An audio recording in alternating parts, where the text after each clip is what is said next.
the money. That's what I always say. You always follow the money. Yeah. This is Follow the Money with Mitch Moss and Pauly Howard on VSiN. Here we go. It is Follow the Money on VSiN, the Sports Betting Network. Mitch Moss along with Pauly Howard as we are live as always in downtown Las Vegas from the Circa Resort and Casino. And this show is brought to you by DraftKings. We are loaded to the gills on the program over the next 3 hours. Tony Rizzo will join us, legend in Cleveland. We'll talk about the Browns-Jets with him at that time, Pauly. And the number is 7.5 tonight. So money on the Browns the entire week. They are going to be very popular, one would think, with two-team 6-point teasers or other exotics like that on the season. The total has been coming down. It's now between 34.5 and 35. I will ask you this. Is there any way we get a little Joe Flacco regression tonight? Do we get a little glimpse of what Brock Purdy did against the Ravens' pass defense on Monday night? I don't think from a yard standpoint. He's turned the ball over. He has 7 interceptions. But we were shocked when he came in the game against the Rams, just signed off the street, and they're going exclusively shotgun and thrown all over the yard. The rapport he has with Cooper is real. The rapport he has with Njoku. Njoku was on a milk carton when Watson and the others were playing quarterback. So, I mean, they're saying it's not going to happen tonight, the odds makers, because of the Jets' defense, which hasn't allowed a 300-yard passer in 33 games. He's 5-1 to throw for 300 yards. He's 3-1 to get 280. And his prop is only 230 and change.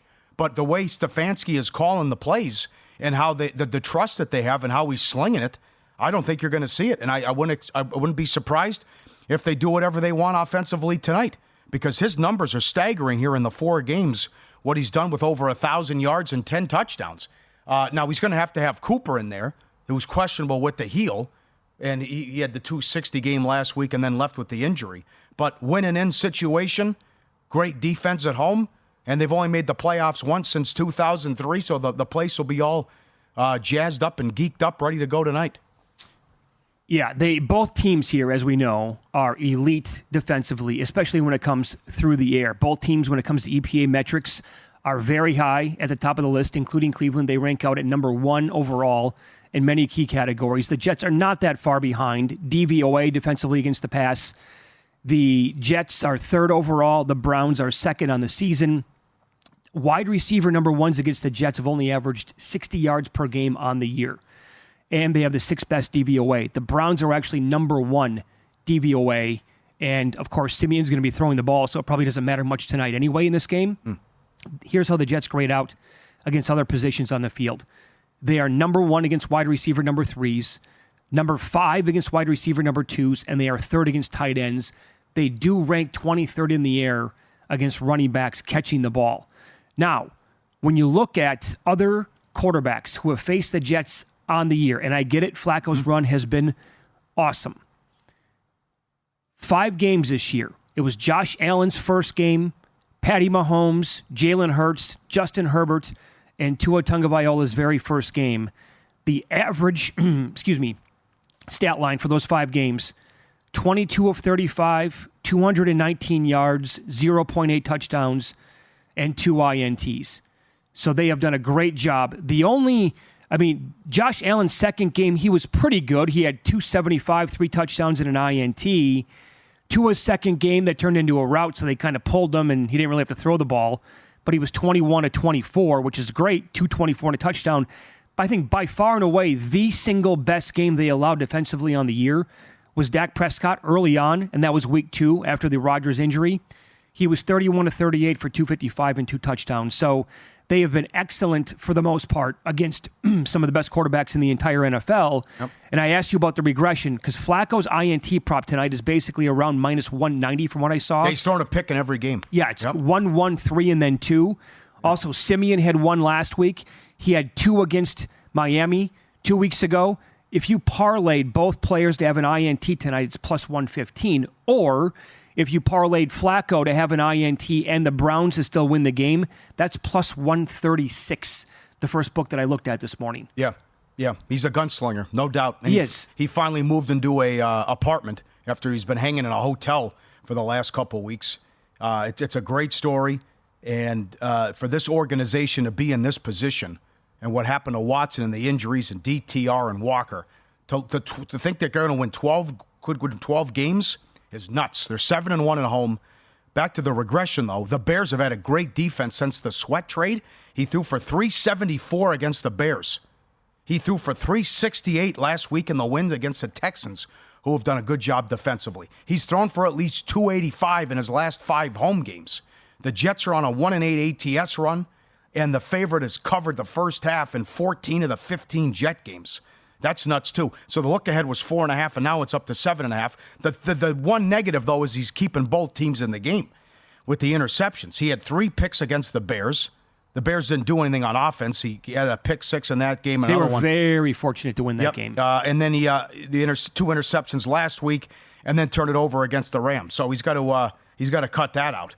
But this rapport that he has, and the Cooper's numbers and Njoku's numbers with Flacco, it's spectacular. Mm-hmm. And you're seeing in the respect that they're giving the Jets defense with Cooper's prop and Njoku's prop, they're sitting there in the 50s and the 40s with their receiving yards, which I can't believe. And another note is what Garrett Wilson's been able to do. With the atrocious quarterback play that he's had to deal with, he still has 958 yards and 88 catches. He's 52.5 tonight. So I don't think this is just a horrible parlay with Simeon and Hackett with the play calling, just because you're going against the number one defense, and especially what they've done at home. It's night and day. But the Jets are 30th in scoring. They're 31st in yards. They're 28th in rushing. They're dead last on third down. They're 25%. And Simeon could turn it over as well. So I don't think the Jets are able to get anything going offensively in this one, and which could lead maybe to Stefanski going conservative, and Flacco can't get to 300 yards. But it's going to be it's a shame. It's the final Thursday night game of the year. But I can't wait to talk to Tony Rizzo about Flacco fever here. And if they're going to get in, they're likely the 5 seed, and they're going to be dangerous. Yeah, I don't want to hear any complaining tonight about this being a really bad game if it's a stinker. It's 3-0 at halftime, right? Because guess what? We don't have a week from tonight. We don't have an NFL game. A little bit more on the INTs. When you look at most takeaways in the air this year by all the teams in the NFL, the Cleveland Browns have 16. They are third overall, and the Jets have 14 INTs. I really like that. Flacco and Simeon each throw an INT tonight because, again, when Flacco's taking this many chances, and I guess what would change, maybe because the Jets' defense is so good, they don't be as aggressive, but I think they're going to stick with that game plan. He's going to be putting it in the air a lot tonight, probably deep down the field, which means a lot of chances for the Jets to pick the ball off at least once in this game. And on the flip side, Simeon stinks, and the Browns' defense is awesome. Yep. So if he's going to throw the ball, if they get down, but here, will Simeon play? What happens if something happens with this guy? They're cooked. Zach Wilson's still in the concussion protocol. Yeah, I know.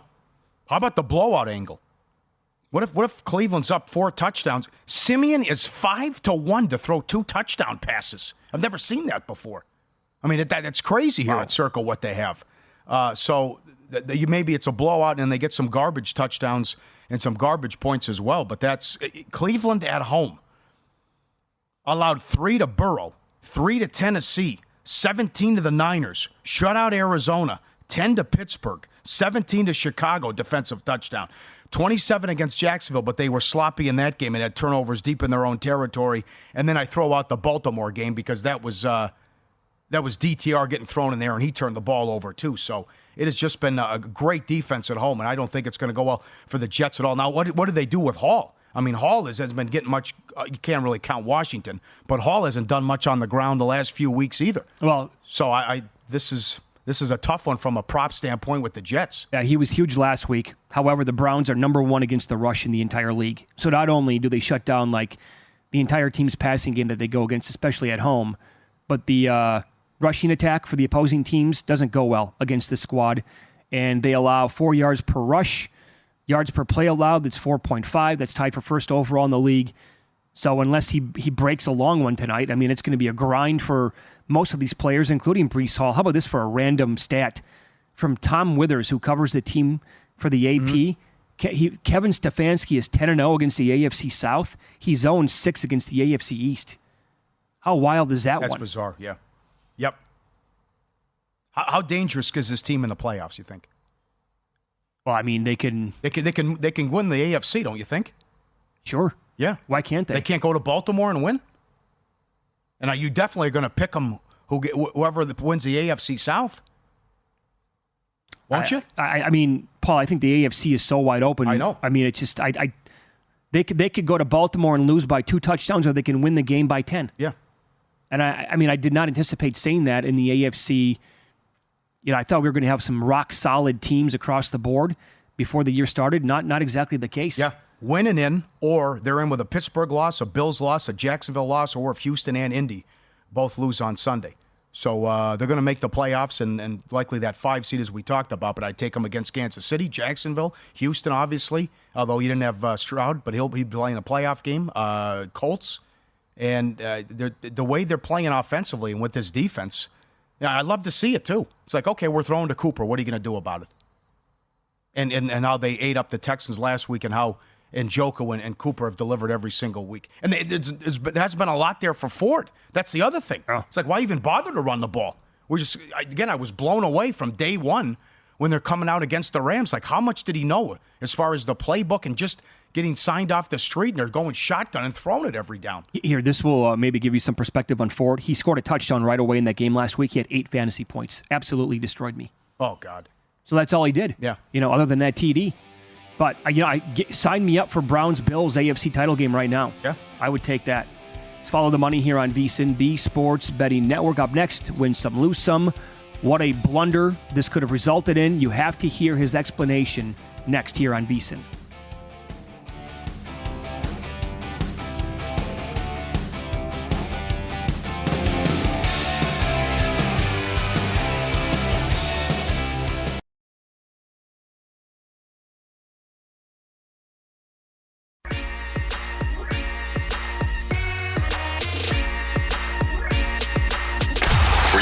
Last night? Wow, winning. Or was it a rough one? Well, they can't all be winners, can they? Loser! You're a loser! Pauly Howard recaps the night in sports betting in Win Some, Lose Some. What a race it's going to be in this division between the T-Wolves, Nuggets, and Thunder. And the Thunder win again, an entertaining game.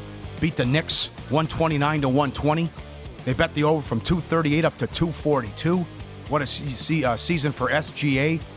And between the division, who's going to win the conference, coach of the year? That's a wild race, and it's going to be a lot of fun in the last couple months of the NBA regular season. I watched most of that game last night. They were so good down the stretch. If you did watch it, you know what I'm talking about, Chet Holmgren. Yeah. He took over defensively. I'm telling you, this guy can win Rookie of the Year and Defensive Player of the Year if people pay attention enough to it. Williams gave him 30-plus last night. They are awesome. Yep, no doubt. I'm a little worried about that T-Wolves ticket to win the division. But certainly can't count out the champs. Ducks plus 195 beat the Knights. Blackhawks plus 190. Bowl games, Virginia Tech 5.5 up to 13. But also game day yesterday, it moved from 10 to 13. That's right. Right, so an additional 3-point move before kickoff. Oklahoma State plus 4.5 went off a 4-point favorite. They won and covered. USC from 7 down to 4. Your cousin was great. He was awesome. Miller Moss, plus 180 on the money line. Distant cousin, third overall. Yeah, but very strong. Updated goal in the first 10. The Blackhawks 11-1 on the road. Ottawa 12 in a row on the road. Goal in the first 10. Premier League, 8 of the last 9 matches have gone over, and Wolverhampton won. They were plus 240. Now the Bucks-Nets game from 241 up to 245, and the Bucks from 3.5 up to 10. 144 to 122. Jock Vaughn was upset when he was asked, why are you treating it like a preseason game? So here's what happened. They said Dinwiddie, Johnson, and Claxton and Bridges only played the first quarter. And the people that had that information cleaned up. I saw one ticket that paid $27,000. You bet the same game parlays, everything under, and you could do the alts with Bridges. Now, he did get beat on one of them. He did have 3 rebounds. But he only played the first quarter, so it was a breeze. And the people that had that information, and I saw one guy that tweeted out, I didn't see the tweet till this morning because the guy was crawling because he wanted credit. But that information, because Bridges has the longest consecutive games played streak, so that's why he only played a quarter. But they came off a long road trip. There's another long road trip coming up, what Jock Vaughn said after the game. So you just could have cleaned up with the same game parlays on Bridges. Unbelievable. Subscribe, be part of the team, vsin.com. Our radio and podcast friends, you always want to see these tweets and videos. Let's go to the Galapagos Islands, right? Look at the size of this big guy. Look at the tortoise. Never seen a creature that big. Oh, is he a monster? And they're just petting his head there, and he's just hanging out. He looks like a coffee table, this guy. How big are the legs? Yeah, right. Those are tree trunks. Yeah. And take a guess what that tortoise would weigh. Oh. 500 pounds? You think that much? You probably. Yeah. Never seen a turtle that big. Man. I had no idea they possibly got that large. Yeah, he's a monster. That thing is great. Good video there. We'll put that up later at Pauly Does Vegas on Instagram. And this dog and his owner have it all figured out. There's the dog drinking from the bowl. He's thirsty, get his water, and then right next to the bowl, his little towel, cloth, and he just dries his mouth off, right? You don't want that, that drool, and it come down, right? He just sets his, there you go, right? He's trained. Just set your chin on the cloth there so there's no spillage after you come in here and drink a lot of water. Well done. Great job. A+, everyone involved. Lose some. 76ers Magic over, 224 up to 229. No good. Great performance by the Sixers. West Virginia, North Carolina over, 55.5 up to 62. 30-10, West Virginia. First play of the game. Bomb. Touchdown, West Virginia. And then it just pretty much died after that. Virginia Tech, Tulane under, 48.5 down to 43. That was 41-20. Virginia Tech takes them out. Now, how hard was it raining? I know. At one point in the game, one of the receivers for Tulane could not even see the ball coming at him, hit him right in the face mask. Yeah. Like he was not reacting to it whatsoever. These bowls, it's just madness what happens. Expect the unexpected, right? Lose some? It's early in the morning. I'll give you a warning here if you're eating your breakfast. This guy's in the front row, and the guy's in the front row at a concert, and the performer's on stage, and she's barefoot. And he grabs her toe and then goes in and smells his finger after touching her toe. Oh, my God. Animals. I mean, this is just, everyone wants to go barefoot now. We showed the video of the guy barefoot at the buffet. Our guy Joe from Baton Rouge was at a buffet, and he showed me a picture with a person's bed. People love to take their shoes off, and then this guy with the fetish, grabbing her feet when she's on stage performing. That, I'm blanking on her name. Big Energy? Big Lotto. Lotto, yeah. She performs live barefoot and walks around barefoot all the time. Oh. I mean, I don't understand it. And how about this one? Number 15, the panda. Oh, I mean, he's taking a nap. He wakes him. You ever snore so loud you wake yourself up? I have, yes. Have you? Yeah. He's sleeping, and then he's taking a nap. He wakes himself up. What, do they have, a panda bath sitting outside? I mean, people have a bird bath? Okay, come on, pal. Yeah, let's look what he wakes himself up. He must be snoring so loud. He hits himself on the head. Poor guy. Well, there's nothing he can do. Or he's probably got pandas go through life with a six-pack or the gummies nonstop, how they behave. That's one bad beat in hockey. The Avalanche led 4-0 in the second period against the Coyotes and lost 5-4. Yeah, that one hurts a little bit. Yeah, no kidding. That is wild. Imagine what that was in play. Juice Reel, a free betting intelligence app and a tool every bettor needs. It links your betting accounts into one app, delivers in-depth analytics on your betting history. You have access to the history of billions of bets placed by all users. In-depth betting analytics, billions of data points, tail the winners, fade the losers. Download Juice Reel, like orange juice, R-E-E-L. Download the free app in the Apple App Store or Google Play Store. It's free. Juice Reel, R-E-E-L. Go get them. Okay. Huge game Sunday night. Loser leaves town. All right. Packers against the Vikings. No Alexander in this game. What do you think of this? This is bizarre. So this got a little attention. I'm still trying to figure it out, to be honest. Right. The Packers suspend Jair Alexander one game after a coin toss mix-up. Here he was after the game. I mean, it's just, look at the sunglasses, and he still doesn't know what he does wrong. Take it away.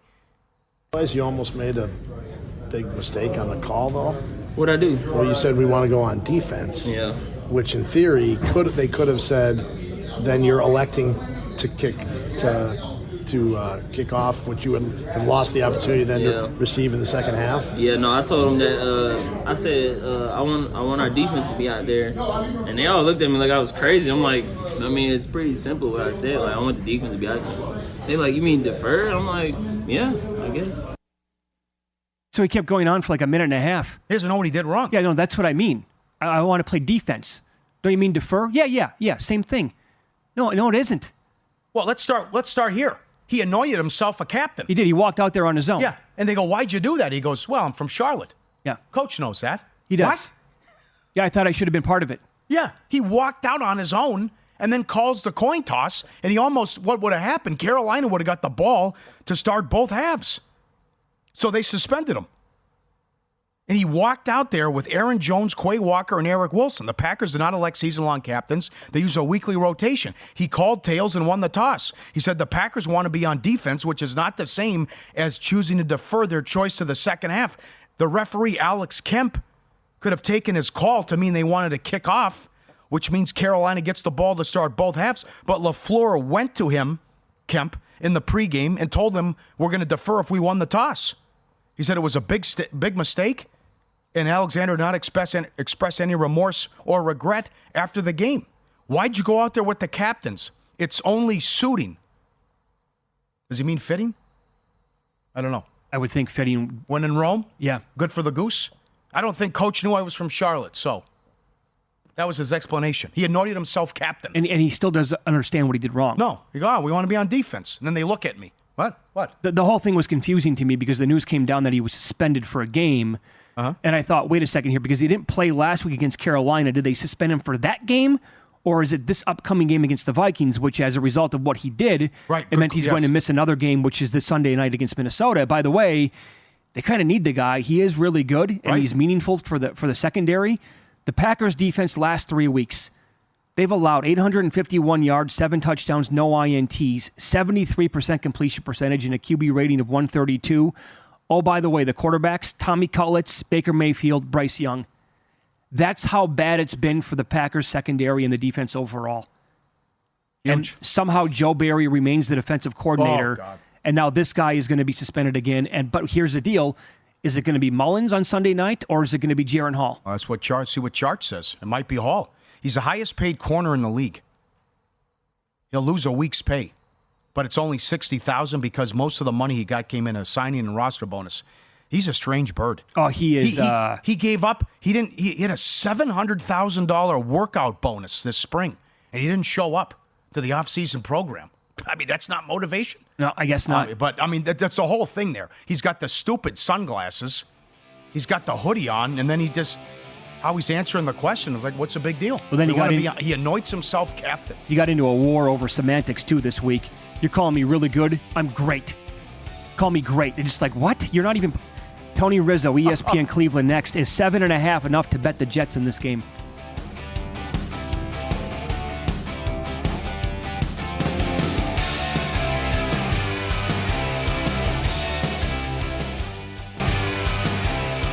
If you're looking for a betting edge this bowl season, the VSiN experts have you covered. Become a VSiN Pro subscriber. Intro offer of $9.99.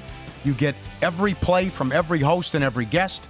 The betting splits, which everyone loves. You see the money and bets and movement every single game. And the bowl guide as well. Picks for every game. Limited time offer. $9.99. VSiN.com/subscribe. Become part of the team. VSiN.com/subscribe. Well, what a scene this could turn into tonight in Cleveland. Of course, diehard fans there. The dog pound going back generations. Browns can clinch. 7.5-point favorites against the Jets. We all have Flacco fever. The only prescription, more Tony Rizzo, ESPN Cleveland. The legend joins us this morning. How are you, pal? Guys, I am great. The holidays are crazy. As you know, we got 2 big Italian families here. I was driving around town with a 6-foot nutcracker. Don't ask. We brought this up in the opening segment. We saw some major regression out of Brock Purdy, who was the MVP favorite going into the game against the Ravens on Monday night. He had 4 INTs. Flacco's been great. He does have 7 INTs in the 4 games this year. The Jets are very good defensively. Do we see a little Flacco regression tonight or no? Mitch, we have been waiting for that. First of all, it is Flacco fever in this town right now. This is such a fun team for Browns fans to root for. You know, the fan base was divided with Watson. It still is. Mm-hmm. Right now, everybody's on the Flacco train. You know, grandmas, diehard Browns fans, everybody. I worried about it, Mitch, but he's been in so many big games. It could come, but I don't think so. The 2 interceptions last week were one was at the half, it was a throwaway, and the other one was kind of not his fault. What they told Flacco is, and what he knows, and good quarterbacks do this, You could throw 3 interceptions. I'm chucking it the next time, too. And I don't care if I throw 4. And I've seen Browns quarterbacks in the past throw a pick here, a pick there, and they're afraid to throw it down the field. Flacco's got nothing to lose, guys. He's been on he bought the Sunday ticket to watch the NFL this year, and now he's one of the biggest stories in it. No doubt. Do you think he can win comeback player of the year? He's played 4 games. Very debatable. Listen, the DeMar Hamlin thing is that when you're dead on the field and then you come back, 17 plays or not. He's played 17 plays. I think that's something the NFL would probably like to do. But in all honesty, if you give it to a guy with only 17 plays, that's a little tough. I know he's second choice at DraftKings. Mm-hmm. I gave him to you about 3 weeks ago. Yeah, I think he's got a shot. I think if the Browns win out, he's got a real shot. Okay. But I wouldn't put it past him. And you talked about this the last time we talked to you. How about Stefanski is now the favorite at William Hill for Coach of the Year. Guy's unbelievable. And guys, when I look at this game, I see all the public money on the Browns, and you know what that means. You know what that usually means, okay?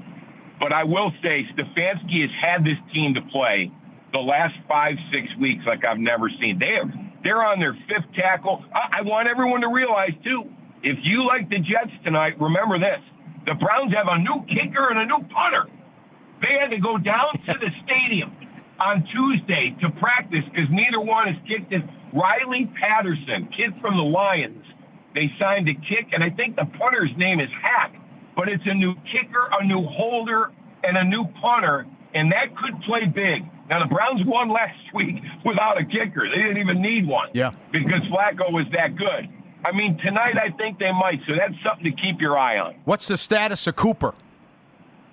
I think he's going to go. I won't know probably till later this morning. But I know Cooper. He's a tough dude. He loves Flacco.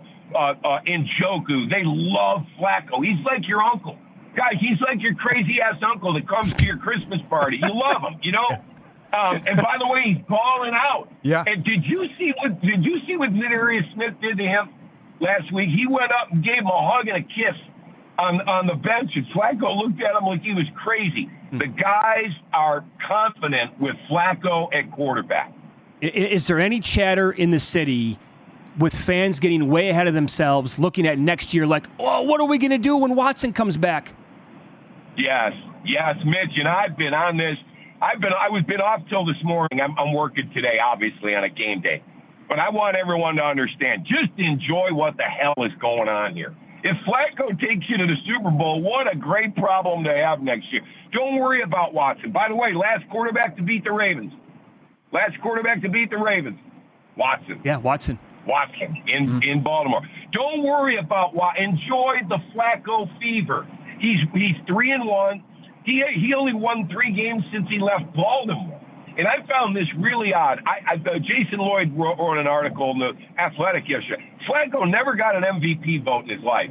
Derek Carr and Carson Wentz have. Flacco is such an under-the-radar guy. When you think of the Ravens Super Bowl, you think of what? Ray Lewis, Ed Reed. Flacco balled out in that game. He was MVP, and in that season, he was great. He's having the time of his life, guys. He comes to the stadium with his wife and his 5 kids. You know how the kids are today? They come with the entourage and the nutritionists and the social media people. Flacco shows up with his wife and his 5 kids.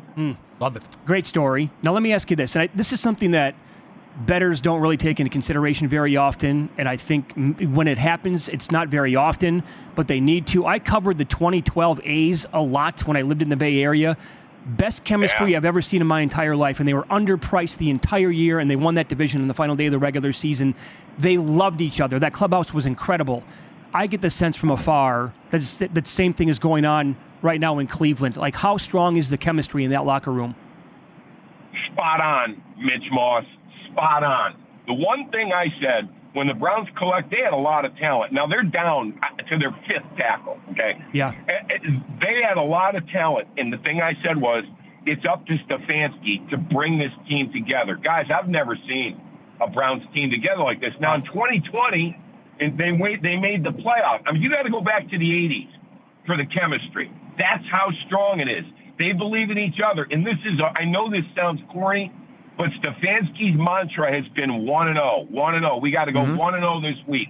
And through all these injuries, that plays. And when the guys get done, they're like, we went 1-0. They're not looking ahead. Now, tonight, they know what's at stake. This is a win, and you're in game. I'm worried to hell. New kicker, new punter. But I got to say, Stefanski will have them ready to play tonight. They know what's at stake. That's the difference between this game and just a regular Thursday night against a crappy team. You win tonight, and you're in the playoffs, and everybody in that locker room knows it. Could they press? Could it backfire? Can you set up? I mean, we know the factory of sadness, right? You made the playoffs once since 2003. I got a Super Bowl MVP quarterback and the top-ranked defense in the NFL. I will take my chances tonight. Okay. The defense, Schwartz's style is there's no pressing. They're coming after you from the get-go. I don't think Trevor Siemian's going to beat the Browns at home tonight. Yeah. What's the atmosphere going to be like? When's the pregame start? Oh, God. My kids are all home. I got 4 kids who live out of town. They work for my son works for the Lightning. My daughter works for the Mavericks. They're all home. They're all going. Everybody's going. It's going to be a big old party in Cleveland tonight. Let's hope the Browns can come through. What do you make of the overall number here? Browns laying 7.5. And is there a matchup that you like overall for a player prop T? Yeah. Moore. Elijah Moore, former Jet, was with the Jets last year. Just like Njoku and Cooper, he come on since Flacco. You get a quarterback that can get you the ball. I don't know what his receiving yards are, but I like over. I know he's third choice right now in this offense, but he does have a little axe to grind with the Jets. And don't forget Flacco. Flacco said all the right things today. Mm-hmm. He said, no, I like where I'm at now. No hard feelings with the Jets, yada, yada, yada. I think Flacco's going to want to show the Jets they made a mistake by not even calling him. Good point. Yep. Moore's 32.5, by the way, and 2.5 receptions for the prop. Oh, I love over 2.5. And 32, I would probably take the over as well. What's the total in this game? It's raining right now. It's not good. It's not cold. It's 45, believe it or not. It's like, the temperature is slightly above the total. It's 34.5 or 35. Yeah, I could see the Browns putting up 30 on this team, man. Wow. Listen, Jets have a good defense. They do. But right now, Stefanski's having a ball, having a blast calling plays. Oh, man, this is great. This is awesome. Good luck tonight, my man. Great to talk to you. Yeah, I'll see you guys in a couple weeks, huh? Yeah, you got it. Yeah, for the Super Bowl, yep. You got it. Thanks, Tony. That was an awesome 30. spot. Wow, what a good spot. Good perspective there. Yeah. Well, the other thing he hit on, he made a good point. Flacco's saying the right things. And how about Salah? Any regrets? No regrets. No regrets. You stink. Your quarterbacks are awful. This guy's got 1,300 yards in 4 games. No regrets. I'll cash that ticket with you, by the way. He's back next year. Well, I can't believe this. What a horrible job by Woody Johnson. Terrible job to bring both of them back. Terrible job by the owner there and management. Yeah. Awful this year. Yeah. They completely blew it. Jacoby Brissett, Flacco. I mean, now, does Flacco do that behind that horrible offensive line? Yeah. Who knows? But it's just, come on, Simeon, Boyle, We'll get into Zach the Wilson? Russell Wilson news and the point spread movement as a result coming up next.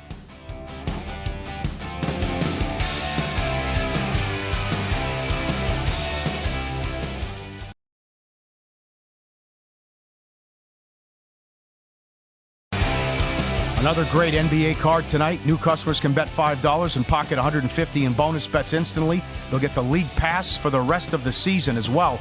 Download the app, use promo code VSiN when you sign up. DraftKings Sportsbook, the crown is yours. We also got the news yesterday that Sean Payton and the Denver Broncos made the decision, and it was not yesterday. This goes back to October, which we'll tell you about coming up in a minute, that Russell Wilson was going to be benched over the final 2 games, and the writing's on the wall here. According to pretty much everybody covering the story, he's not coming back. This is the end for Russell Wilson. Boy, it lasted 2 years, and it went over about as rotten as anything that I can ever remember. It's one of the worst trades you're ever going to see. Trades / extensions. Yep. Bad. Now, how about this? They went to him a couple months ago and said, get rid of all these incentives and this injury clause. Get it out of your contract. And he was caught off guard, and he wouldn't do it. But then he still made him the quarterback. So you're trying to make the playoffs and win with this guy when you're saying, and it's like it's Kyler Murray part 2 here, where if something would happen to Wilson, they owe him another $50 million. So they're saying, and he wouldn't take it out. So you have that angle as well. And now it's over. They're going to get rid of him. They'll cut him before March. They're going with Stidham. They're not going to make the playoffs. I can't believe the line came down. It's not a downgrade. That's exactly right. I can't believe it's down to 3 with Denver. So it crashed immediately, and it was coming down anyway. Excuse me. It crashed after the news to 3, and then I think bettors realized, wait a second here, that's way too big of a move. Russell Wilson's he's not that big of an upgrade over Jared Stidham. He's not worth that much to the line overall, and they started to pounce back on Denver and moved back up to 3.5. We have to remember here, folks, the Chargers are horrendous. There is no more Justin Herbert. It's Easton Stick. Why is Keenan Allen going to rush back to play the final 2 games of the year? And Austin Eckler looks completely shot as well. This is a team that had their bounce-back game last Saturday against Buffalo after they fired Brandon Staley and the players got what they wanted. So they got routed by the Raiders. They bounced back, kept it close against Buffalo, nearly won the game, and now they go on the road to take on a Denver team that is going to have Jared Stidham instead of Russell Wilson, and suddenly the line goes to 3? What are we doing here? Outrageous. Can't believe it. I had to bet Denver. Now, I don't know how much, if it's an upgrade, but it's certainly not, oh, wow, Wilson's out. Now what do you do? I mean, the guy's a capable veteran that's played in plenty of games and was great in one start with the Raiders. Vic Lombardi, who works in Denver, said it's one of the worst trades in franchise history. How about sports? It's sports history. It's one of the worst trades in sports history. Yep. So they went to him in October. They reached out to his reps in late October, explained that Wilson would lose the starting job and be made inactive for the rest of the season if he did not defer the injury guarantee trigger date. Right. They asked for 2025. So that kept putting him out there, though. And he kept playing with that in his mind. He knew that it was over. Yeah. He knew that they were going to move on and they were not going to, so now what do they do next year? Stidham's not going to be the guy. You wouldn't think full-time. And the problem is they're picking 13th overall as of today in the draft. Let's say they stay around that number. Well, that means no shot at Caleb Williams, no prayer at Drake May. It looks like Daniels, a Heisman Trophy winner, is going to be gone by 13. There's chatter, amongst draft pundits. Could they actually take J.J. McCarthy 13th overall? I would say that would be the second biggest mistake that they could take. Oh, no. If you reach for a guy like McCarthy at 13 overall, just relocate the organization at that point. It'd be that bad of a move. Well, the other thing is if they win that game Sunday night, they're right there. That's exactly right. They have a great chance to make the playoffs. So that's now and then Peyton kept throwing him under the bus, but they asked Peyton about why is he taking the blame here, and he's like, "Well, I can't bench the entire offensive line and wide receivers, so I can't get rid of all those guys."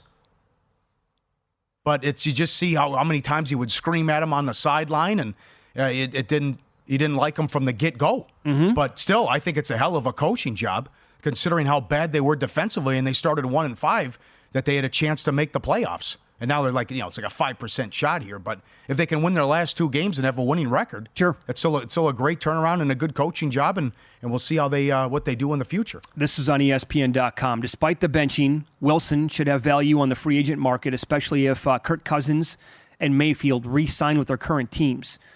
Wilson has had his struggles operating from the pocket, but he has had 4 game-winning drives this season, and they pointed out the Falcons and the Patriots will most likely be in the market for him next year. The 2 teams at the very top. Yeah. They point out the Giants. How about Atlanta? Yeah, that's the team that was mentioned, Atlanta and the Patriots, Falcons and Patriots. Oh, Falcons, excuse me. Yep. I thought you said, okay. The Giants are also brought up, and then, I don't know, maybe the Commanders? I think you said another team. Okay. No. Yeah, how about Fields? Who would you rather have? Would you take Fields over Wilson? Oh, I know. Yeah, yes. Wilson. Yeah, absolutely, 100%. I take Fields over Wilson. No question. Maybe Fields is a better landing spot in Atlanta. I don't know. That's a tough one. Yep. I mean, it appears the guy's cooked. People brought up the Raiders. I don't know what they're going to do either. I mean, do you bring Pierce back and get it? You gave Garoppolo all that money. O'Connell's been bad. You can't come back with Aiden O'Connell. He is at the very bottom since he has started in key metrics, overall passing, when you rank every single quarterback who was played. He's at or near the very bottom in everything. He can't. I mean, I get it. He's a rookie. You can't come back with Aiden O'Connell next year as your starting quarterback. No. I'd rather have Jacoby Brissett, I think. Rather take him. Then Wilson? Yeah. Now, is he going to play for dirt cheap? I don't know. That's another thing. I mean, this guy is just, he's kooky. He tweets after, God's got me. Whatever's next, or something like that about his tweet. And he's coming out there and doing this stuff on the logo before the game and his warm-ups, and it's the stuff on the team plane, doing the leg extensions or jumping jacks, whatever he was doing. Yep. He's an interesting fellow. He is. No, he's guaranteed $39 million next year, whether he's on the team or not. Yeah, you're right. So I mean, if he wanted to sign like a team-friendly deal somewhere else, I think that might be possible at that point. The cap money, the dead money for Denver, depending on when they actually make a move and get past this guy, is very, very key, because if they wait post-June, it's $35.4 million what they hit in 2024 and a $49.6 million dead cap for 2025. Well, he had good numbers, but I also think they had weapons. Now, Judy being a bust doesn't help, and how many times he dropped passes, but you also saw how talented Sutton was. And he's been banged up the last couple of weeks. But people are going to point out the numbers, but you'd have to look at the numbers and take it with a grain of salt, too. Yeah. Why the flip, I wonder? I mean, the whole mantra in like the sports community, the betting community for years in Seattle was let Russ cook. And they finally did, like his second to last year in Seattle, and he was the leading MVP candidate like 9 games into the season. His touchdowns were, he's throwing 3 or 4 touchdowns every game. He was putting up crazy yards. He was winning games on his own. He was fantastic. Mm-hmm. Then it fell off. He got hurt in his final year in Seattle, and then he goes to Denver, and it's like in year number 1, can the guy play quarterback anymore? Well, yeah, a lot of that was on Hackett, though, too. But yes, I understand where you're coming from. Like, he's 33. Did he just completely age overnight? Yeah. And he's not the same guy? Because it did get better this year with Sean Payton, but it's not like it was night and day compared to last year. I know the numbers suggest that it's good. I know film people were also on the loose last night on social media reminding people that he was a lot of dink and dunk this year. Yes. He didn't throw for more than 200. He threw for more than 250 yards once after the Miami debacle. That's it. One time. For years, he had the prettiest deep ball in the NFL. So, a lot of Charlie check down. Yep. Absolutely, if you watch all their games. Because you had those explosive wide receivers, and we didn't see it. Sutton leads the team with 700 yards. Well, that's so. But I crazy. Go back, I go back to telling him that 2 months ago, giving him the ultimatum, but then you still trot him out there as your quarterback. Mm-hmm. Why don't you just say go with Stidham then? Sure, bench him at that point. And then it's still you're in position until the debacle on Christmas Eve. You're still in position to make the playoffs. Or why didn't Wilson and his agent and his family and everybody involved think about it a little bit more and come back and say, yeah, we can work with this? Yeah, stubborn. Didn't want to do it. Clearly the writing was on the wall, and Payton made it. It was evident to anybody watching any of these games that Payton was not a big fan of Russell Wilson. Yeah. He just wasn't. So if that's the case, you could work with it a little bit, and he elected not to, so now he basically chose his decision. But I agree with how you started this. The Chargers are awful. How can They're terrible. How can this be 3.5 at home? Yeah, that's How can the line come down because they go to Stidham? Wasn't like the look ahead or early on, the number, 6.5? Yeah, 6.5, almost like touching 7. Yeah. You're going to drop it to 3 because we're going to go from Wilson to Stidham? That's crazy talk to me. Why would the Chargers want to win any more of these games? What's the point of winning? You want to get as high of a draft pick as possible now. They showed the fight and the pride against Buffalo. It was on national TV. That's out the window. Yep. The line came down too. Then it's Tyrod Taylor in as well. No more Tommy Cutlets. Yep. That was their one game, get it out of their system, and now they can 1-2-3 Cancun. Yep. Busy week in the Premier League. Nigel Seeley joins next to discuss his best bets. Follow the money on VSiN, the Sports Betting Network.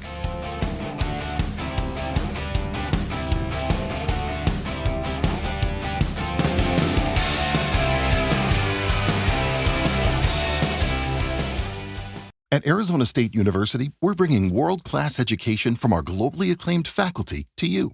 Ranked #1 in innovation for 10 consecutive years and #2 among public universities for employability, ASU isn't just ahead of the curve. It's creating new paths to success. Earn your degree from the nation's most innovative university.